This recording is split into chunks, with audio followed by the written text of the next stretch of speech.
That jarring cacophony tells you that you're back listening to the Power of Three podcast, travelling through space and time and possibly scrambled egg. If you've been listening to Simon Guerrier's Doctor Who audios, you'll know exactly what I'm talking about. Yeah, you're listening to the Power of Three, and we have no scrambled egg. I did have a good meal bar for breakfast. Anyway, that's irrelevant. I'm Kenny Smith, and you join us as we continue our adventures as we look at Doctor Who in all its forms.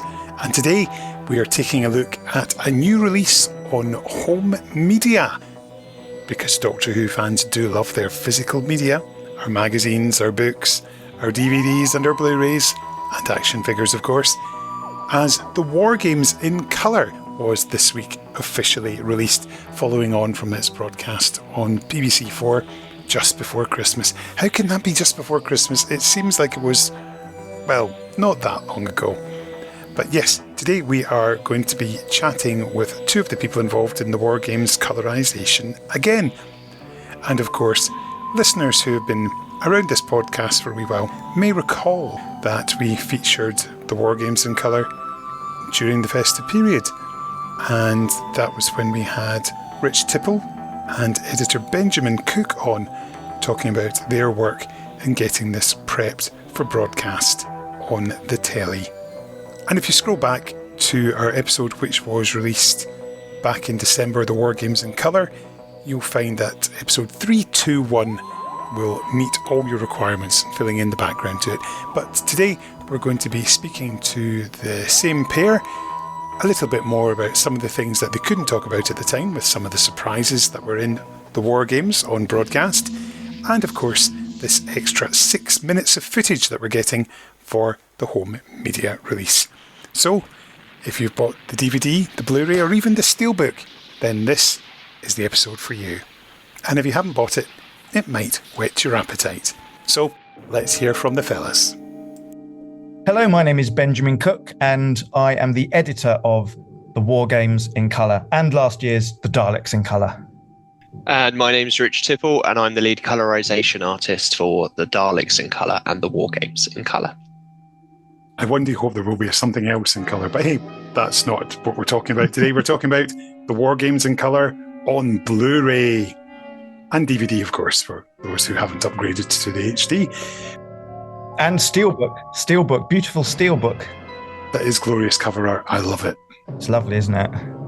So today we're following up from our last chat, which scarily enough was before Christmas, and it seems so long ago, but so close by as well.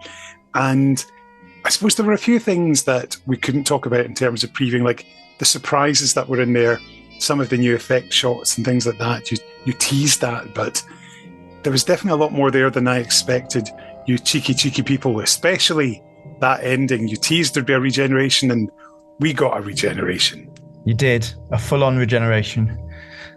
I suppose the reaction to that was really lovely to see, nice and positive, and that must have really pleased you to see that. And the general positive reaction to the War Games in Colour as well. It seems to have gone down quite well. I think it lends itself, that story, a lot better to being cut down, even though it's longer, because it's 6 years after the Daleks was made, and it just feels immediately more modern. Only 6 years have passed, but the way that it's shot, the even in those opening few minutes, you're on location and David Maloney's going handheld, and it feels like it could have been shot yesterday. So it sort of does lend itself a little bit better, perhaps, to being cut down than the far more stagey, theatrical Daleks did. But it seems to have gone down quite well. Most people seem to have liked it. Some people hated it. Standard. Perfect. On to the next one, maybe. Well, my friend Dave, who's not, he he wasn't too sure about the Daleks, but he absolutely loved the War Games because he messaged me afterwards just to say that was great. I missed out a verb there, but he was absolutely delighted with it. And I think generally the reaction that I've seen on my social media feeds has been positive. So that's, it's pleasing to see that Doctor Who fans can actually be happy now and again. I think it helps as well that we talk about this a little bit on the DVD commentary we did, but there is quite a choppy section in the middle. There's a middle 10 minutes where it moves at a hell of a pace and we're flying by the seat of our pants a bit, but it helps that it's sort of buried in the middle. And then you've got the final sort of half hour, and the final 15, 20 minutes particularly are just thrilling. And whereas the Daleks, the choppy bit comes right towards the end, really. So you sort of leave people on chop, chop, chop, cut, cut, cut. And if that's not your thing, yeah, you maybe leave thinking, God, I need to lie down in a dark room. Whereas the War Games, you've got that choppiness in the middle, and then we've got 30, 40 minutes where we can slow it right down, and we have Gallifrey and regenerations and all that sort of thing. So I think it lends itself better in all sorts of ways, including the colour. I mean, Rich can talk more about this, but it holds the colour. That footage, the War Games footage, is far better at. I don't know what I'm saying, Rich. You can take over when talking about colour, but it's better, right? It made your job easier. Oh yeah, it's miles better. It's a sort of a double-edged sword though, because while you have all that more information, which helps because the colour is only as good as the source that you're putting it on. And that was an issue with the Daleks, was the source material, particularly in episodes 5 and 7. But to be honest, across the board is not great. But the real difference between working on stuff from 1963 to 1969 is just a massive improvement in quality. They're no longer using sort of cameras that are out of date pretty much by the mid-50s. When they were shooting the Daleks. Whereas with the War Games, they were actually filming, I think the last episode, on the same colour cameras they shot the Pertwee era on. So, there's so much more information in shot, which is wonderful because you can then go for a much more realistic palette, which is what we endeavoured to do on this one, which was great. But also, because there's more detail, suddenly there's a lot more work. So, the flint wall that you see behind the Doctor when he's being taken out to be shot, every detail of that needs looking at and needs getting right. The curtains behind Smythe, there's so much variance in there. So yeah, while it's wonderful to have all that extra colour information, being amazing sets and amazing uniforms is, presents itself with a new challenge. I was going to say, what was the particular biggest challenge that you faced in terms of colorization with the original version? As obviously we've now got the Blu-ray version, just to define the two. So I would say, maybe we'll go on to talk about it later, but it was absolutely incredible to get those opening sort of 3 minutes from, the original film editor, Chris Hayden. I'm sure we'll talk about that. But for that to turn up and us to almost use all of it in this edit was incredible, and the quality of that was absolutely fantastic. And when you compare that to how the sequence of the Romans attacking looks on the original DVD of the War Games, you'll see the difference in quality is absolute night and day. We were very lucky. We've got some amazing talent on the colorization team. Timothy K. Brown is an amazing restoration artist. So he's able to go, restoration artist, I might have given him a job title there, I'm not sure that exists, but he's brilliant at restoring footage. So he would go in and he did loads of work on the Roman stuff, getting rid of ghosting and double imaging and fixing it up. Honestly, he did such an incredible job building on top of the stuff that Peter Crocker had already done to the footage. So it's had so many people look at it before it even got to me. And then after I'd worked on it, I had Kieran grading it beautifully. So that was amazing because there were so many different people involved in getting the sequence to a standard where it would fit alongside everything else. Because of the way that this was edited, the episodes are sort of intermixed as well as sort of cut. There's bits all over the place. It doesn't necessarily flow from episode 6 to 7 to 8 to 9, which meant that it's almost more noticeable when there's that change in quality from, inside the base to suddenly the really ropey location footage and stuff. So making sure that you could bring the level of that stuff up as high as you possibly could so that that flow was a little bit more natural. That was a huge challenge, but an enjoyable one to meet head on. And Ben, what was your biggest challenge now you can talk about the whole project to make it work for the original edit? I'd imagine that the Gallifrey section was taking out the rescue attempts and bringing everything back. That must have been comparatively simple compared to an awful lot of stuff that you had to do earlier with an awful lot of the characters like Arturo Villar and various others who may have left us, may they be remembered. Yeah, I mean, the biggest challenge by a country mile was just the sheer, I can't swear on this, can I? The sheer length of the war games. That was my biggest concern from the word go. That and there being no monsters worried me a little bit. But actually, there's so many great villains in the war games that it's sort of fine. But the length, I mean, it's 4 hours down to 90 minutes, and that's extraordinary. When you're asked to do these jobs, you're often asked in the same breath whether you want to do it and is it possible. Do you think it's possible to do a 90-minute version of the war games, and would you want to edit it, is what Badwolf asked. Well, of course I want to edit it. So the answer to both questions has to be yes, and then you work out how you're going to do it afterwards. With the Time Lord Gallifrey stuff, yeah, it's sort of the opposite of the other, 9 episodes worth. We're slowing episode 10 down. One of the pieces of editing that I'm most satisfied with in the War Games in Colour is that we make it less choppy than the original. In the original, the Doctors put on trial and then they break to just consider their verdict, and so he says goodbye to Jamie and Zoe, and then they go back into the trial room to deliver the verdict.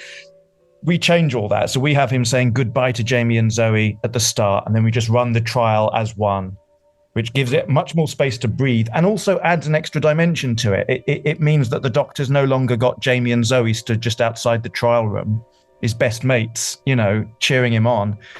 They've gone, and he's the loneliest man in all the universe, and then he's put on trial, and I love that. So yeah, episode 10 was comparatively easy to edit, but some of the others, I mean, episode 5 I think is the one that's down to 2.5 minutes. That's a heck of an edit. 23 minutes down to 2.5, and yes, poor VR. But actually, poor VR, because he's not Doctor Who's greatest ever guest character, is he? I think we had just about the right amount of him in the War Games in Colour. I'll put it that way. Yep. Now, just talking about the Time Lord stuff, and at the end, something we couldn't talk about last time was the regeneration with the future incarnations coming up, which is an absolute godsend for fans, because we've always had our ideas of he's too young with the Fifth Doctor, and obviously we didn't want to include. There was the comment that you could have made about Colin, and we didn't want to, because that would be offensive to him. So yes, but the fact that you're picking those shots to match the Doctors, a good bit of fun there at the end. Yeah, I mean, I wouldn't be doing my job if I hadn't done that. It's such I mean, it's an obvious thing. I think everyone knew we were going to do that, because of course we were going to do that. But the temptation to show actual future Doctors, especially as those original sort of line drawings they use in the original aren't very good. In an otherwise beautifully designed story, that's one bit of production design which isn't great. So you want to replace that. Yeah, I know some people were cross that we didn't include the Too Fat line, but of course we would have had to choose one of the Doctors and we're not going to call a beloved actor and a national treasure Too Fat on BBC 4, however much 3 people might want us to. But the original version of that, for most of up until about a month before delivery, the original version of that was that all the future Doctors were actors who at the time had almost been cast. So you saw, and it was footage as well, so we used some footage of Geoffrey Baildon and Ron Moody. Hugh David was the one who's too young. We had Brian Blessed in there. We had Peter Cushing from the second Dalek movie. And we tried to get that footage cleared. Badwolf really tried for months and months and months, but it became too difficult and too expensive. And actually, you know what? It's one of those things where it probably worked out for the best to replace those faces with David Tennant and Jodie Whittaker, Matt Smith, Peter Capaldi, because it's such a niche joke, even for a BBC Four and iPlayer audience. Hugh David being too young, that's a hell of a niche gag. It came right down to the wire, though. That's how much I think we were pushing for that to happen, because it would have, the fan in us, something just lit up with the idea of using a clip of Peter Cushing as Doctor Who, maybe from one of the movies, or it would have, there would have been exactly, you're completely right, but there would have been a sort of such a wonderful way to bring him into the fold by having him on screen and referenced by the Time Lords, especially with the weird timey-wimey way that he's almost playing the first Doctor but not, and then you've got the War Games, which is sort of intrinsically linked with the sort of 6B theory and all of that sort of stuff. It would have been a really, really lovely touch, and they tried. They really, really, really tried, and I think we're all a little bit like, oh, it would have been so good. But of course, it's very, very, very niche joke, and actually, for your casual viewer who potentially knows exactly who Jodie Whittaker, Peter Capaldi, and David Tennant are, that's a much easier sort of story to tell. But yeah, we came close. We pushed through it. It was in the edit for a very, very, very long time. Oh man, bloody Canal Plus ruining our great canonization of St. Peter of Cushing. But c'est la vie. Now, fellas, when did the idea of some extra footage for the Blu-ray release come around? Was that something that was always on the table? Was that work that was done at the time but just not mentioned? So Ben, with this project, undertook pretty much the most daunting edit I can ever imagine. And I don't think there was always going to be something along the way chopped out that someone somewhere was going to be unhappy about it not being in there. And I remember watching the various edits come through from Ben and just being blown away. Like, oh my God, he's got it to 120 minutes. Oh my God, he's got it to 100. Oh my God, he's got it down to 90 and it still works. How has he done this? And I remember thinking there's a particular scene in there with the sonic screwdriver that I remembered as a kid that just really stood out. I thought, oh, that's cool. Really liked. I was privileged enough to have access to Ben. That's what's happened here. Ben is doing this edit and working incredibly hard on it. And I'm saying, oh, I really like that bit. I really like that bit. And Ben was like, it's not going to fit. It's not going to fit. It's really lovely, but I've got to be really, really, really, really firm here. But I remember the scene was sort of put aside. And we both thought, I think Ben and I both came to the idea, I'm not entirely sure who came to it first or how it came to be, but we essentially thought we're going to find a way. We've got to find a way to do this slightly extended edit. How are we going to get that scene in here and offer something to the home media release that might be a fun little selling point and keeps me really happy because I love that scene so much, and introduces that amazing set, and that you get a little bit more. You get the German trenches and you go this, that, and the other. It was just a wonderful little moment, and I thought if we could get it restored, then maybe there's a chance we could get it colorized. So I think even after we had officially delivered to Bad Wolf, there was still a crack team of me, Aaron Klimas and Scott Burdett, who split that sequence up into shots, and between us got it done, got those 6 minutes colorized, and then Kieran graded it, and then that went to Bad Wolf as well to be graded with everything else. So yeah, we were very, very, very, very lucky to get that done, but it was very much something that we sort of did off our own backs because we knew it'd be cool, and we're Doctor Who fans and we want to make it as amazing as possible.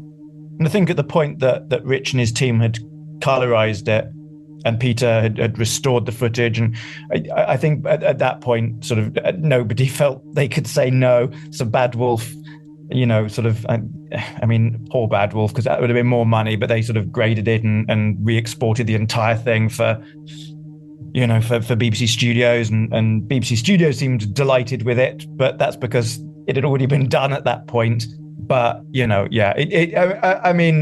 lovely to give Von Veich a bit more of an entrance, and it's nice to slow down the pace at that point just before we start a lot of the cutting back and forth between, time zones and central control and all that. But really, it's all because it's Patrick Troughton with the sonic screwdriver. And that's really what it is, isn't it? Which just makes your fan senses tingle, even though it's just whatever it is. It's not even a torch, a little pen torch or something. Yeah, it's a little pen torch. Yeah, it's not. All he does with it is, what did he just undo some screws? But it's so exciting. So yeah, we really wanted to put that back in. It is, you watch it and it's absolutely cuttable. You can, we've proved that with the BBC 4 iPlayer version. It's the story works just as well without it, but it's lovely to have it in there. I suppose that's the thing. It does give you that extra, just that sort of doctorish moment that perhaps it does allow this, just gives you that extra bit of breathing space before the action really kicks in. Well, also what's lovely, it allowed me to add in 2 flashbacks as well. When Jamie and Zoe are being quizzed about who they are and where they've come from, Zoe mentions the wheels. We're able to cut to a clip from Wheel in Space. And Jamie mentions where he's from, and so we're able to cut from the surviving 2 seconds of the Highlanders in colour. And it's even beautiful how in the before we cut to the flashbacks and the Doctor's being interrogated, he gives his he calls himself I'm Dr. John Smith, he says, and then when we cut to the Wheel in Space flashback, he's doing exactly the same the first time he meets Zoe. So it just feels so beautiful and perfect. And when we were recording the commentary, Fraser and Wendy were particularly delighted to see the Wheel in Space flashback. So yeah, I'm really glad we were able to pull together and somehow make it happen with no money and very little time. Bad Wolf did us a solid there, didn't they? Thank you, Bad Wolf. Yeah, thank you, Bad Wolf. Also, Rich, I do have to say full marks on the colorization of Jamie's kilt, because that, I know we talked about beforehand, but my God, you did a great job in that. And now you've gone and done extra stuff with it as well, particularly with the Highlanders clip. Well, yeah, actually, the Highlanders clip was my work as well. I think I did that. I'm beginning to forget what I did and didn't do. But every single person I think in the team at some point would have done Jamie's kilt. So I think it's just one of those things. It's difficult and the consistency is tough. And so I think the team did a really good job on it. Particularly Kieran as well, because everything would have come in slightly different levels, and he just balanced it all out so well before we got the online grade with Bad Wolf. Incredible work. Yeah. Now, Ben, it would be remiss of me not to ask you about something that obviously you didn't mention last time around. The War Chief and particular bits of music that are used, and the inclusion of a certain sound effects when he's apparently dead. So I think that was a little bit of naughty little mischief making that certainly made me laugh. I know a lot of people were like, no, grr, and others like, yay. And I just laughed. I thought it was very, very funny. Well, that was the sound effect. That was a note from Russell. He wanted the regeneration sound effect put in, and that makes sense because the War Chief, whatever whoever he is and whoever you consider him to be, he's a Time Lord, isn't he? So he would regenerate, and does. But the music, I mean that was me putting in some. I mean, we can talk if you haven't seen it at this point, and you don't want to be spoiled, and you haven't read any of the clickbaity Radio Times articles or Digital Spy articles about this, then, close your ears now. But this long-held fan theory that the War Chief is the Master. In my first pass of the edit, I used some Murray Gold music and some Dudley Simpson music to heavily imply that that's exactly who he is. And it makes sense. It's, what... For me, I've said this elsewhere, but and I said this on the commentary, but the clincher for me was that we could just do this through music. So if it's not, we don't want to be, that if it's not part of your headcanon and you really don't like it, you can just ignore it. It's just villainous Time Lord music. In the same way that we don't go out of our way to confirm season 6B as a theory, but we also are very careful not to contradict it, because it just feels a bit mean-spirited to do that. So there is a gap for season 6B if that's your jam. But with being able to use a bit of Murray Gold music, a little bit of extra Dudley Simpson master music, to invite people, rather than insist that he's the master, to invite people to consider the war chief as the master just felt like a really fun thing to do. And I was absolutely fully expecting to deliver that first pass and to be told to, not be so silly and to take it out. But Russell and Phil Collins they both loved it. So in it stayed. And it feels like he absolutely could be the master. He looks like the master and talks like the master and he plots like the master. And even, the side rat anagram is one of his, and he tries shrinking the doctor in a side rat at one point. So he even likes shrinking things like the master.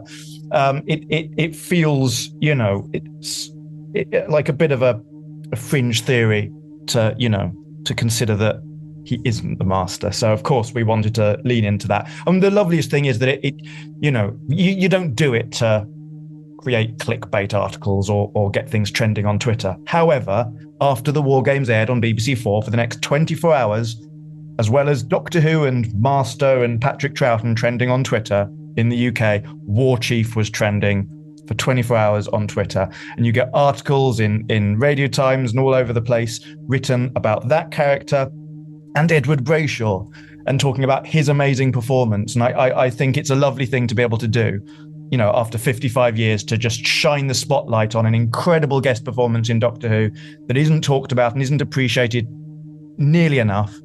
And if we can just shine a bit of a brighter light on that for 24 hours or for a few weeks or for a few clickbaity articles, then we've done our job. Absolutely. And, for years, I did not know until I think at DWM I saw a picture that I didn't realise that Mr. Meeker from Renderghost was the war chief. So I was delighted when I discovered that. That was the yay, because I really liked him. And lost him far too soon. Can I just add to it as well that it's music cues, and it's not like Doctor Who hasn't reused music cues for other characters before, so it invites the audience to make the link if they want to make the link. So it seems to me very little to actually get upset over. We created a whole new sort of scene at the end of this, so it wouldn't have been presumably beyond Ben's remit if he had wanted to cut to a shot and we could have seen a regeneration on screen at that point. But of course that wasn't done. That was never going to be done. It was just something, it was like a sort of nod to people who know about that and the character having those sorts of traits. And I actually thought it was really good fun, and it was wonderful to see the reaction to it. I admit personally I was a little surprised that it proved to be as diversive as it was, because I thought it was just great fun and quite clever. It made me laugh, as I said. I thought it was great. So yeah, good on you. One final question. You've got this glorious Blu-ray. You've got a wonderful steelbook cover. It's just it must give you some sort of thrill at the end to know that there's actually a physical version of your work, not just something that exists electronically in the ether or on the screen, but there's something tangible to it. And now you can just go, I played my part in making that. Yeah, no, I mean, absolutely. And something which Rich and Mark and I particularly were keen to do this time around is, I think when it was lovely to hold, in our hands the Daleks in colour when it came out on DVD and Blu-ray, and there was a nice little sort of behind the scenes making of featurette and things, but it also felt to us, well, I mean, I can only speak for me, and I hope someone from the BBC doesn't get cross, but it felt like a bit of a missed opportunity, because I grew up in, as a kid in the 90s, I loved DVDs and DVD commentaries and DVD extras, and those have declined over the years now that people, it's all about digital downloads and all the rest of it, isn't it? But actually, Doctor Who fans, we love our VAM, as you can see from the collection box sets, or even the Savages animation that came out the other day. There's a brilliant 100-minute, 120-minute documentary on a story that's barely that length, and it's incredible. So we really pushed this time around for a lot more VAM. We Rich and Mark and I, we arranged a meeting with BBC Studios a few months before the thing aired on telly and said, look, what do you What do you want from us, and what can we give you? Here's some suggestions. We've got concept art and photo galleries and behind the scenes footage of the models being made. And we could give you extended model shots, and that 16mm footage that was, found in the original film editor Chris Hayden's attic. Let's put that on as VAM as well. And how about a commentary? Let's do a commentary with me and Rich and Mark and Russell and Fraser and Wendy.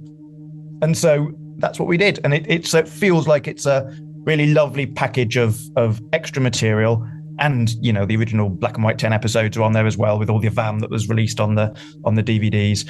And as someone who grew up with listening religiously to DVD commentaries and things, it was a real thrill to be on one, especially talking for 96 minutes. I got to the end of that commentary and I couldn't remember a single thing any of us had said. It's so intense, and you're studying the things so carefully, and you're listening to everything everyone else is saying. You're thinking of the next thing you might want to. I couldn't remember a single thing I'd said, but I've since listened back to it, and everybody, gets a nice bite of the cherry and gets to explain what they do and how they did it, and we had a real laugh. So it was, I'm so glad we got to do that. And Wendy and Fraser were so lovely to us. So I hope, if you're buying the DVD, it's $14.99 on Amazon, and you get 4 discs worth of stuff, hours, and I think that's incredible value. And that's not just me with my BBC hat on. I think it's amazing value. So go and buy it. And of course, Rich, you mentioned that you'd shown it to one of your little ones, I think, last time we spoke, and thoroughly enjoyed it. And now they can actually have your work to keep on their shelf way into the space year 2070 or whenever it may be. Yeah, I mean, it goes back to what you were saying, just physically having something to hold is absolutely nuts, Being able to be like, I worked on something official and I have a DVD on the shelf, and that's something that I worked on. That was magic. And yeah, and all those extras, the home, that was really kudos to Ben. It was really driven by him with those ideas and what else could we do and what could we get our hands on and what people like to see. And I really think that's elevated the release massively. And it was such an honor to be in a room with, everybody on that commentary. And yeah, like Ben, I couldn't remember anything that was said. I just remember being terrified because I felt like I had a real responsibility to make sure that I was representing not just me, I was there representing the colorization team, and I wanted to make sure they all got a sort of a fair hearing on it, because they all deserve to be in that room as well. But of course, we're all spread over the world, in fact, not even the UK. So it was an amazing thing to do. I actually think I listened to it back. It's a very fun commentary. There's quite a lot of humour. Fraser's absolute brilliant value. Some of the stories he has from the 60s simply need to be listened to be believed. They're incredible. But yeah, I'm really proud of the release. It's amazing. I have a copy anyway, but I went to HMV today and bought one because it's tradition and it meant a lot. And I just wanted to go through that cathartic process. Yep. And it was great. Yeah. I've got it, and it's next to me right now, and I'm very pleased with it. Fantastic. And of course, that adds to the sales figures to hopefully encourage the BBC to do more in the future. Fingers crossed. It'd be nice. Yeah, I mean, yeah, exactly. It all helps. So yeah, pick up copies now, please. Go buy it. Go buy 2 or 3 and get one for a neighbour. Yeah, buy a DVD version, a steelbook version, Blu-ray version. I mean, I've seen people doing unboxing videos where they have done that. It's incredibly humbling that, this is the sort of show where people will, because you're not going to watch all 3, it's the same discs inside, right? Yeah. But people just want to own it and support it. And I love that Doctor Who fans still have such an appreciation of physical media. I've known this for years through my work with Doctor Who magazine. Bless it, that magazine is still going when so many magazines all around it fall. We're not even going to have W.H. Smiths on the high street soon, so God knows what's going to happen. But Doctor Who magazine somehow keeps going, and because plenty of people have digital subscriptions, but people love that physical magazine as well. We're so lucky as Doctor Who fans. There's so much physical media around. You're holding up. Kenny is holding up a copy of the most recent issue, or one of the most recent issues. So there you go. Yep. Yeah. got to get support. Buy a magazine and buy a Blu-ray and a DVD. There you go. Buy physical media. Support our show. Fantastic. Well, Ben and Rich, thank you so much. Been a real pleasure once again. Thank you for taking the time, and good luck with whatever you're up to for the rest of the day, or indeed the rest of the year. I don't know, but I can but live in hope. Thanks very much for having us. Cheers, Kenny. Great to chat. Some great insight there from Ben and from Rich. And yeah, who'd have thunk Peter Cushing could have been canonised? We can but dream. Maybe in time for the 70th anniversary we'll get a special re-edit when it'll be in 3D. Why don't we just all stay tuned, to borrow that old JNT phrase as we just mentioned. Of course, if you're looking to get yourself a copy of the War Games in colour in physical media, it's available from places such as HMV. It's a bargain, as Ben just said, at $14.99 on DVD. It's $19.99 on Blu-ray, and if you're feeling especially flush, it's in a lovely steelbook for $29.99, and it's still in stock at HMV and other retailers. So there we go. Remember, you can follow us on social media. We are at Power of 3 Pod with a number 3 on Twitter. We are on Facebook, where we have a group and post bonus content in there. So we'll probably share the sleeves here for this release. And we also have a Blue Sky site, although it's my personal one, which is at Finished Zine. So please do feel free to give me a follow. If you've enjoyed the Troughton talk today, we'll be back next week when we put a second Doctor era novel under the microscope. But which one? It'll be live late on Sunday evening if you're in the UK, so it'll probably be Sunday afternoon if you're in America, or at some point on Monday if you're in Australia. They're the three main places where we get listened, so hello to everyone, no matter where you are in the world. We're out of time, but we're not out of touch, hopefully. So we're going to finish up, and we're going to hear a track from Gary Newman, that pioneer of British electropop. And no, we're not talking about cars, even though I suppose it's not really a car, it's more of an ambulance, isn't it, that they drive. But Gary did a song called War Games, and that's what we're going to finish up with today. Until next week, I've been Kenny Smith. This has been The Power of 3, and this is Gary Newman. Bye bye.